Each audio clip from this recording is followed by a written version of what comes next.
Have you ever looked in the mirror, not to check your appearance, but to ask yourself, am I living wisely? It's a quiet question, yet one that holds incredible power. Because wisdom isn't about how much you know, how many degrees you hold, or how clever your words sound. According to Stoic philosophy, true wisdom lies in how you choose to live, how you handle adversity, and how you treat others when no one's watching. And what about foolishness? The Stoics were clear. It's not a lack of intelligence, but a refusal to live in alignment with reason, virtue, and self-awareness. In this video, we're going to explore something that might feel uncomfortable, but deeply necessary. It's not about calling anyone out or casting judgment. Instead, it's an invitation to reflect, to question, and maybe to grow. Because the truth is, we all carry blind spots, and sometimes what holds us back most isn't what we don't know, it's what we refuse to see. So if you're willing to look a little deeper, to challenge old habits, and see yourself through the lens of timeless wisdom, you're in the right place. Let's explore together. You might be surprised by what you find. Sign 1. Prioritizing appearance over character. Picture this. You meet a woman who seems to have it all. Flawless makeup, a curated wardrobe, a stunning social media presence. Her selfies shine, her style turns heads, and her confidence seems unshakable. At first glance, she appears to be someone who's thriving. But look closer, and the illusion begins to fade. Beneath the surface, there's little substance. Her energy is consumed by how she looks, not by who she is. According to Stoic philosophy, this obsession with outward beauty is one of the clearest signs of foolishness, not because beauty itself is wrong, but because it's being used to distract from what truly matters. The Stoics believed that our worth is not defined by what the eye can see, but by the integrity of our soul, the strength of our character, and the quality of our thoughts. Marcus Aurelius, the philosopher emperor, once wrote, "The soul becomes dyed with the color of its thoughts." In other words, it's your inner world, your virtues, your choices, your discipline, that shape who you truly are. And while physical beauty fades, character endures. Now, let's be clear. There's nothing wrong with taking care of your appearance. Dressing well and presenting yourself with pride can be a reflection of self-respect. But when you elevate appearance above all else, when your sense of worth depends on likes, compliments, or comparisons, you've lost touch with the deeper parts of yourself. And that, the Stoics would say, is a dangerous path. Why? Because what's external is always fleeting. The glow of youth, the admiration of others, the attention you receive, all of it can vanish in an instant. And when your identity is built on that shaky foundation, what's left when it disappears? Insecurity, envy, emptiness. The foolish woman clings to what is temporary. The wise woman builds her life upon what is lasting. The Stoics teach us that true beauty lies in how we live, in our patience, our courage, our compassion. They would ask, are you cultivating your mind with wisdom? Are you strengthening your soul through discipline and virtue? Are you choosing kindness, honesty, and humility, even when no one is watching? Because that's what leaves a lasting mark. Not your eyeliner, not your wardrobe, but your example. Think of it this way. Would you rather be remembered for how attractive you looked in a photo, or how deeply you impacted someone's life through your strength, your wisdom, or your kindness? If your energy is constantly being spent chasing approval through image, then you're robbing yourself of a deeper kind of fulfillment, the kind that doesn't fade with age or disappear with fashion trends, the kind that grows with time. So, how do you shift from surface to substance? Start by reflecting. Ask yourself, what do I truly value? Am I nurturing the kind of person I want to become? When beauty fades, and it always will, what will remain of me? These are the kinds of questions the Stoics would want us to sit with, because they knew that to chase beauty without virtue is like polishing a shield while neglecting the warrior behind it. So the next time you catch yourself scrolling through images, comparing your looks, or obsessing over how you're seen, pause, breathe, and ask the deeper question, who am I becoming? Because in the end, your outer image may turn heads, but it's your inner character that shapes lives. Sign 2. Ignoring self-responsibility. There's a quiet yet powerful truth that Stoicism teaches us. Your life is your responsibility. No exceptions, no shortcuts, no one else to blame. And yet this truth is often the hardest to accept.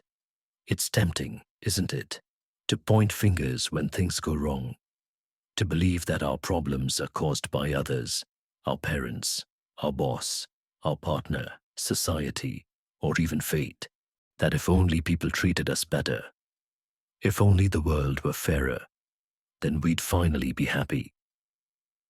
But here's the problem with that mindset. It places all your power outside of you.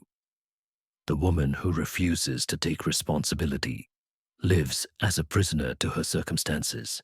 She waits for life to change, for others to fix things, for luck to arrive. And while she waits, nothing changes, because growth can't begin until ownership begins.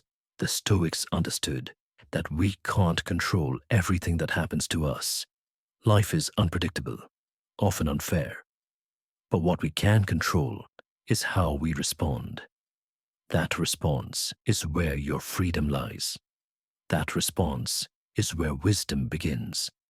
Think of someone who constantly complains about their job. Maybe their boss is rude, the pay is low, the hours are long. These frustrations might be real. But ask yourself, is she doing anything to improve her skills? Is she seeking new opportunities, adjusting her mindset, or leading with integrity despite the challenges? Or is she simply stuck in a cycle of blame? Responsibility is not about denying that life can be hard. It's about refusing to let hardship define you. When you stop blaming and start owning your choices, even the small ones, you take back the reins of your life. You move from victim to creator. And that shift, though subtle, transforms everything. Let's not sugarcoat it. Taking responsibility is uncomfortable. It requires humility. It means admitting that sometimes we're the reason for our own setbacks, that our reactions, our habits, our fears, not just outside forces, are shaping our lives. And yet, that same discomfort is what makes responsibility so liberating. Because once you acknowledge your role, you gain the power to change the story. This isn't about perfection. It's not about blaming yourself for every misstep. It's about being honest enough to ask, what part did I play in this? What can I do differently next time? How can I grow from this, rather than shrink because of it? The woman who embraces responsibility doesn't need everything to go her way to find peace. She creates her own peace through her attitude, her effort, and her willingness to learn. She doesn't run from problems. She faces them, knowing that each obstacle is an opportunity to build strength from within. So the next time you catch yourself making excuses or shifting blame, pause, breathe, and remember, this is your life. No one else gets to live it, and no one else is coming to rescue you from it. You hold the pen. You choose the next sentence. You decide whether this chapter becomes a lesson or just another complaint. Responsibility is not a burden. It's your path to freedom, and the sooner you walk it, the sooner you become the woman you were always meant to be. Sign 3. Overvaluing others' opinions. In a world where approval feels like currency, it's easy to lose yourself trying to please everyone else. You post a picture, and within seconds, you're checking who liked it.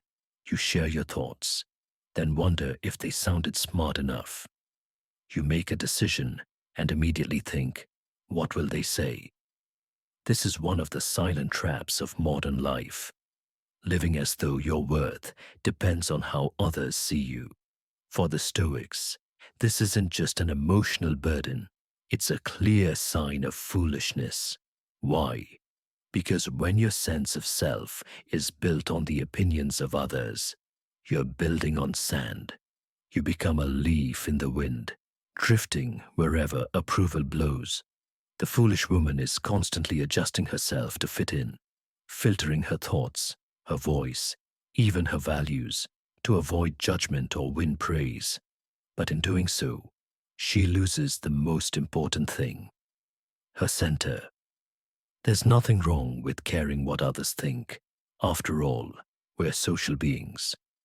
But there's a vast difference between being open to feedback and being enslaved by validation. When every decision is filtered through the question, how will I be perceived? You stop asking the questions that truly matter. Is this right for me? Does this align with who I want to be? Living for approval isn't just exhausting, it's unsustainable. You'll never satisfy everyone. The more you try, the more fragmented you become. You'll end up chasing conflicting expectations, wearing different masks for different people, until you no longer remember which one is real. And here's the hard truth. Some people will misunderstand you no matter how careful you are. Some will judge you, envy you, dismiss you. That's not something you can fix. It's something you must learn to rise above. The Stoic path teaches us to measure ourselves not by public applause, but by private integrity. To ask not, what will they think? But, did I act with wisdom? Did I stay true to my values?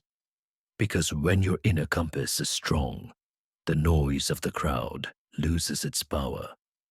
This kind of self-trust doesn't come overnight. It's built slowly through daily choices. It means being okay with not being liked all the time.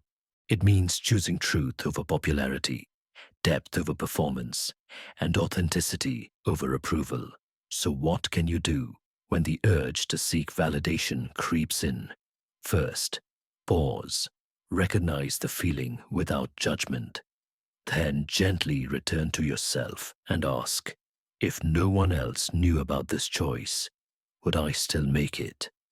That question cuts through the noise and brings you back to clarity. And remember, some of the wisest women are misunderstood in their time. Their strength, their independence, their refusal to conform. It unsettles people. But that's okay, because living wisely isn't about being universally accepted. It's about being inwardly aligned. Your worth is not a debate to be settled by others. It's a truth to be lived quietly, consistently, and courageously.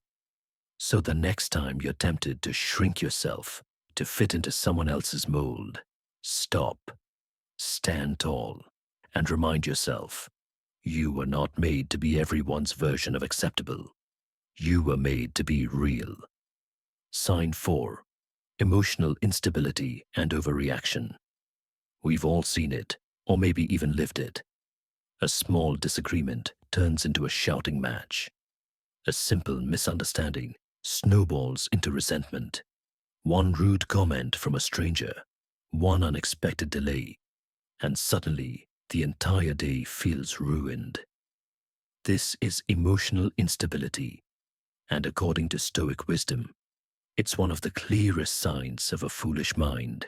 The Stoics didn't believe we should be emotionless. They understood that to be human is to feel anger, sadness, joy, and fear. But they also believed that wisdom means not letting those feelings hijack your behavior. The difference between a wise and a foolish person isn't whether they feel emotions, it's how they respond to them. A woman ruled by her emotions reacts before thinking. She speaks words she can't take back. She makes impulsive choices that ripple into unintended consequences. Her mood swings dictate the quality of her relationships, her work, and even her sense of peace. And worse, she often blames others for making her feel that way, never realizing that she surrendered her power the moment she lost control. Here's the hard truth the Stoics would have us face. No one else is responsible for how we choose to react. Life will test you. People will disappoint you. Plans will fall apart. But none of these things can truly harm your peace unless you give them permission to. And when you let emotions run wild, you've already handed over the keys to your own well-being. This isn't about suppression. It's about transformation. Emotional stability isn't coldness, it's courage. It's the strength to pause when you're provoked, the wisdom to breathe through frustration, the clarity to choose your response instead of being dragged by impulse. Ask yourself, how often do you let one moment of anger taint an entire day? How many times have you looked back and realized the issue wasn't the situation? It was how intensely you reacted to it. Emotional instability doesn't just affect you, it spreads. It pushes people away, creates tension, distrust, and unnecessary drama, and eventually shapes your reputation. People may admire your looks, your talent, your intelligence, but if they feel like they're walking on eggshells around you, they won't stick around for long. So, how do we build emotional strength? Start with self-awareness. Notice your triggers. When you feel that wave of anger, jealousy, or panic rising, pause. Don't speak. Don't act. Just observe. This tiny moment of stillness is where your power lives. Then ask yourself, is this reaction serving me? Is this worth disturbing my peace? Am I responding with intention or just releasing tension? More often than not, you'll find the situation isn't as urgent or dramatic as your emotions make it feel. Another powerful shift. Focus only on what you can control. You can't control how others behave. You can't always prevent things from going wrong. But you can always choose how you show up. Calm, centered, and unshaken. That is the Stoic ideal. Yes, there will be days when you stumble, when your emotions get the best of you. That's okay. The point isn't perfection, it's progress. Each time you catch yourself and choose differently, you're strengthening the muscle of emotional wisdom. In a world that praises loud reactions and dramatic responses, calmness becomes a rare and radiant strength. So the next time life presses your buttons, don't ask, how should I explode? Instead, ask, how can I stay grounded? Because at the end of the day, the strongest woman isn't the one who controls everything, it's the one who controls herself.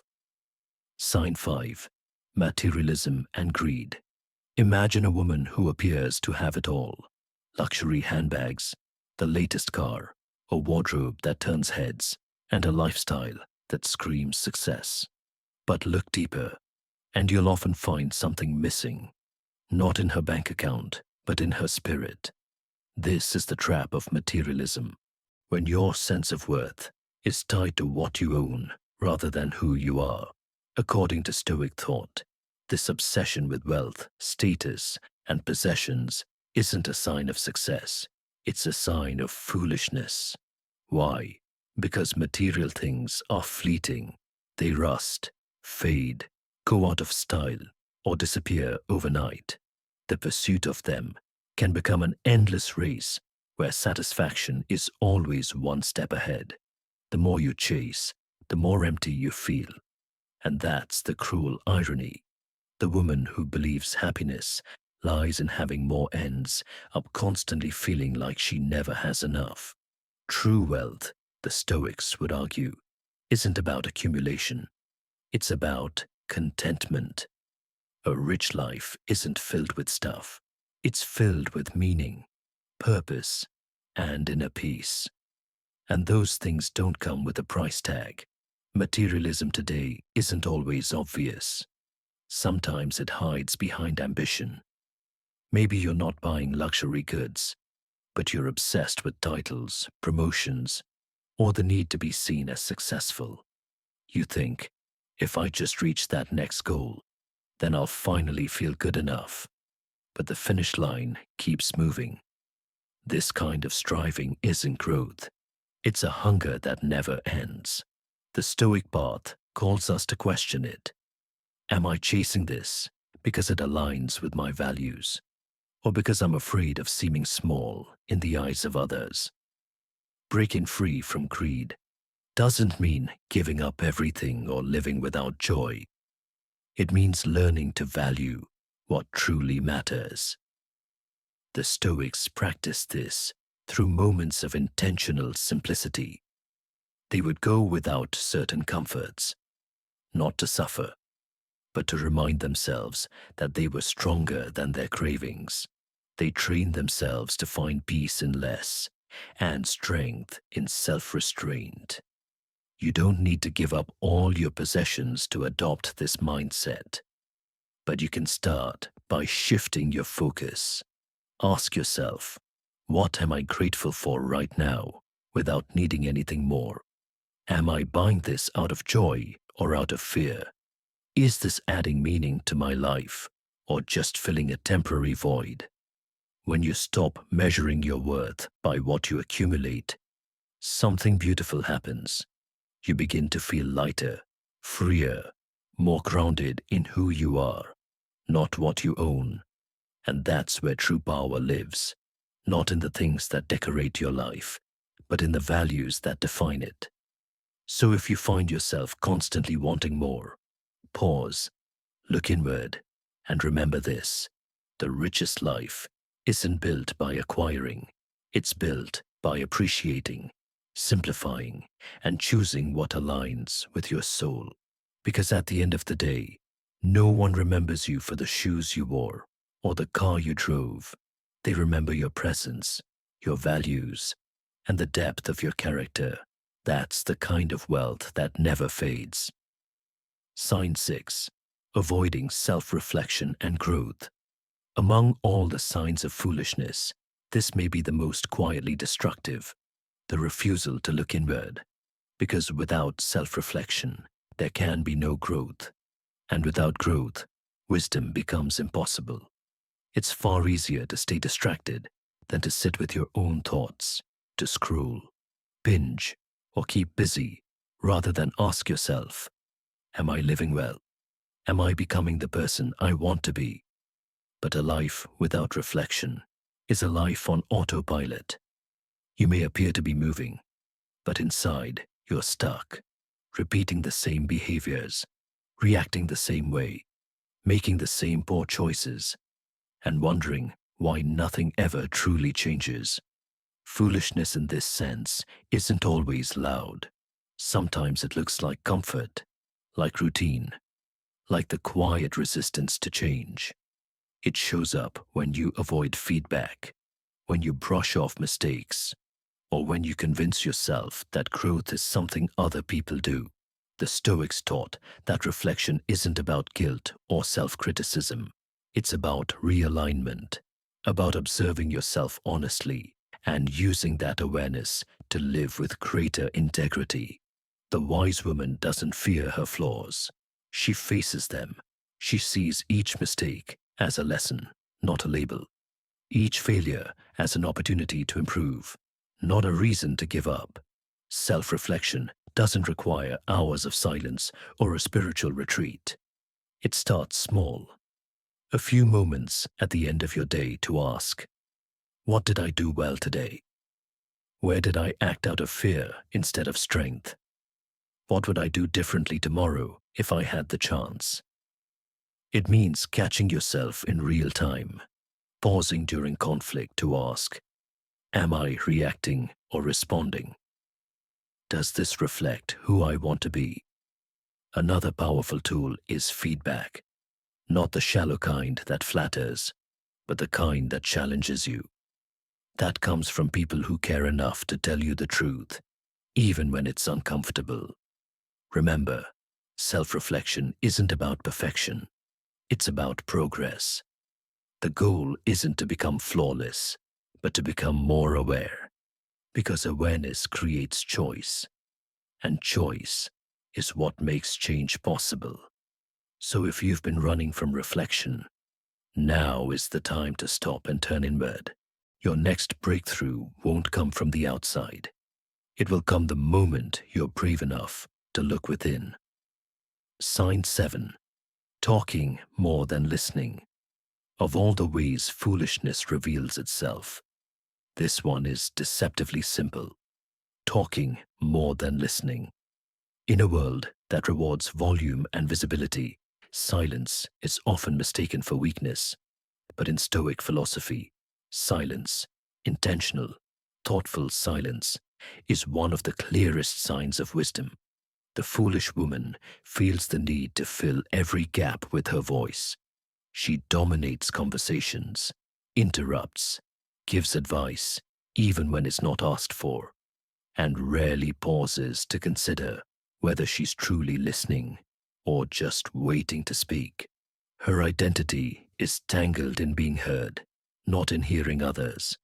On the surface, this may look like confidence, but it often hides something deeper: insecurity, fear of being unseen, or the false belief that speaking equates to power. In truth, the woman who cannot listen is the woman who stops learning. She becomes trapped in her own echo chamber, reinforcing the same ideas, the same emotions, the same assumptions, never challenged, never stretched, never changed.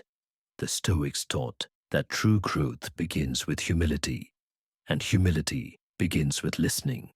Not passive, surface-level listening, but active, present listening. It means entering a conversation without the need to dominate, correct, or impress. It's being more interested in understanding than in being understood. And this isn't just about being polite. Listening is a mirror. It reveals your ability to quiet the ego and make space for something greater than yourself. When you truly listen to others, to life, even to your own inner voice, you become more grounded, more discerning, more aware. You stop reacting and start responding. You stop assuming and start understanding. In contrast, the woman who always talks may win attention in the moment, but she loses connection in the long run. People may smile and nod, but underneath, they feel unheard, dismissed, or even invisible. Over time, this creates distance, emotionally, relationally, and spiritually. Learning to listen well doesn't mean silencing your voice. It means learning when to speak and when to hold space. It means recognizing that not every moment needs your opinion, and not every silence needs to be filled. Sometimes, the most powerful thing you can offer is your presence, your undivided, judgment-free, patient presence. So how can you cultivate this kind of wisdom in daily life? Start by noticing your impulses. When someone is speaking, do you mentally prepare your reply instead of fully hearing them? Do you interrupt or steer the conversation back to yourself? When you feel the urge to talk, ask yourself, is this coming from a place of value or a need for validation? Another practice is intentional silence. Try sitting with someone you trust and simply listening, really listening, without needing to fix, advise, or outshine. Let their words land. Let their experience be heard. You might be surprised how much is revealed when you're not rushing to respond. And don't forget the importance of listening to yourself, not your insecurities or your doubts, but your deeper intuition. Often, wisdom doesn't come with noise. It arrives quietly in the space we create when we stop speaking and start paying attention. At its core, talking more than listening isn't just a social habit. It's a spiritual block. It keeps you disconnected from others, from truth, and from your own potential. The woman who talks constantly may gain attention, but the woman who listens deeply earns respect and wisdom. So ask yourself, when was the last time I listened with my whole heart? When was the last time I chose silence, not because I had nothing to say, but because I had something to learn? Because in the stillness, truth speaks, and only the wise have ears to hear it. In conclusion, the path to wisdom. There you have it. 7 signs of a foolish woman through the lens of Stoic wisdom. Not to shame or criticize, but to awaken reflection. Because true wisdom isn't about being perfect. It's about being willing to grow. Each of these signs points to a place where we might be out of alignment with our values. But here's the beauty. Change begins the moment you become aware. It takes honesty to admit where we fall short and courage to choose a better path. You don't need to fix everything overnight.